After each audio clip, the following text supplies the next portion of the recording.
Tengo la impresión de que la reivindicación de los derechos de la mujer como igual a cualquier ser humano como lo somos, requiere fundamentalmente cambios culturales. Y por eso me llama mucho la atención la relación que existe entre práctica jurídica y cambio cultural. Tengo la impresión de que es una relación de carácter bilateral, es dialéctico. La cultura afecta al derecho, la práctica del derecho va modificando paulatinamente la cultura. Y esto depende también en buena medida de lo que los abogados vemos y hacemos. Tengo la impresión de que muchos de nosotros o estamos viviendo en un ambiente donde los problemas de la mujer no son los más graves, porque se han venido superando algunos de ellos con el paso del tiempo, sobre todo en las ciudades grandes, en los niveles socioeconómicos altos, y hemos perdido la visibilidad y la conciencia de los problemas más apremiantes que existen, sobre todo en zonas rurales, acompañados de pobreza, de dominación, víctimas de culturas de carácter fundamentalista, a veces de usos y costumbres que son inadmisibles en un panorama de derechos humanos.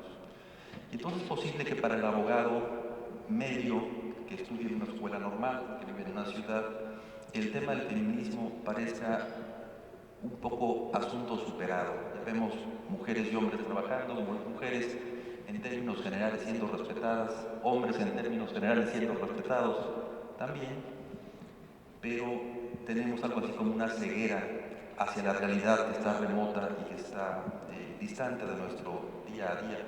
Y cuando tomamos contacto con ella, me parece que el feminismo nos produce un cambio de conciencia que tiene que producir también un cambio importante de actitud. ¿A cuál me refiero? Si vemos, por ejemplo, sentencias de cortes internacionales, la Corte Interamericana de Derechos Humanos y las cortes europeas, lo que me ha llamado la atención es el tipo de problemática que aborda. Es el problema, por ejemplo, de las violaciones que se hacen a mujeres por parte de fuerzas públicas en procesos de investigación o de detención y que no son investigadas y que no son sancionadas como un efecto de protección a las autoridades y como una consecuencia de no creerle a la mujer lo que le aconteció o incluso de culparla de lo que le aconteció. Hay problemas bien documentados de prácticas de servidores públicos que hacen inspecciones vaginales durante los procesos de investigación y detención o para permitir acceso a los reclusorios.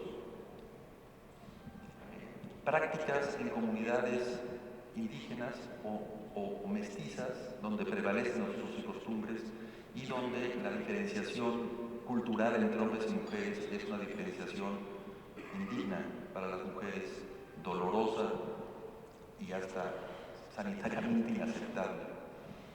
Pues una primera cosa que me llama la atención entonces es, si hay esta relación recíproca entre derecho y cultura, el abogado tiene que estar más en contacto con los datos diversificados, segmentados, y entender no solamente los distintos tipos de feminismo que decía Marta, sino entender también los distintos problemas del feminismo según a qué grupo o sector nos estemos refiriendo.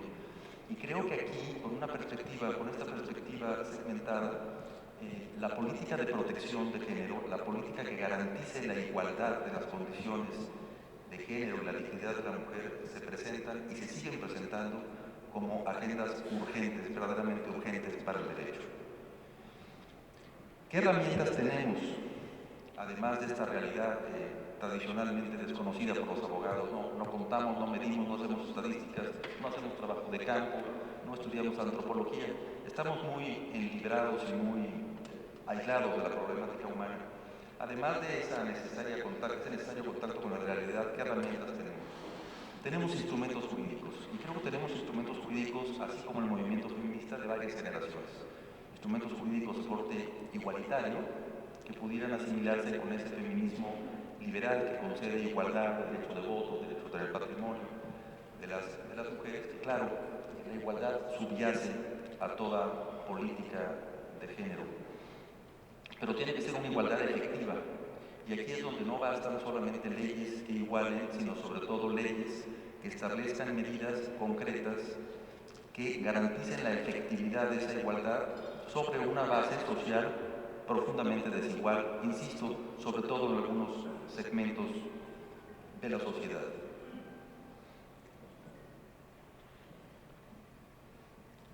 Junto con las leyes tenemos herramientas de gran poder, que son las declaraciones y los tratados internacionales. Y las instituciones creadas por las leyes y por los tratados y la organización internacional. Creo que estas leyes de igualación y estas leyes de garantía, junto con este material internacional, lo que produce es una colección de herramientas que si se aplicaran en su espíritu y tomando en cuenta los datos de la realidad, permiten ir construyendo, espero que rápidamente, aunque tendrá que ser paulatinamente, una sociedad con menos injusticia y con mayor igualdad. Por supuesto que ahí no queda la cosa, porque el principal problema, me parece, no está en los tratados y en las leyes, sino en las prácticas institucionales. Cuando estos policías detienen a la mujer y la violan, o cuando los custodios de la cárcel hacen el examen vaginal, que no tienen por qué hacer, y por cierto no hacen a los hombres, no es porque esté permitido en las leyes y en los tratados, es porque sigue inserto todavía en la cultura y en una lógica de dominación abominable. Y para esto lo que se necesita es un trabajo de desarrollo institucional que tiene que pasar necesariamente por la priorización de las políticas y la unidad de las conductas indebidas. Es probablemente una de las páginas pendientes de la agenda nacional más importantes. Tenemos un país con niveles altísimos de impunidad en todos los terrenos y se ha mostrado que este es uno de ellos.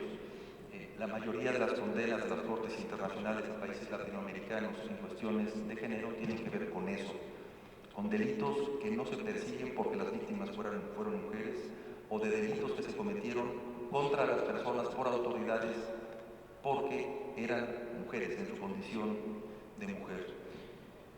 Y ahí el derecho tiene, me parece, muchísimo que hacer. Claro, no hice referencia a una tercera vertiente del aspecto jurídico que tiene que ver con la práctica jurisdiccional. ¿Cuál tiene que ser el papel del juez aquí, además de aplicar las leyes y de aplicarlas adecuadamente, aplicar los tratados y hacerlo adecuadamente?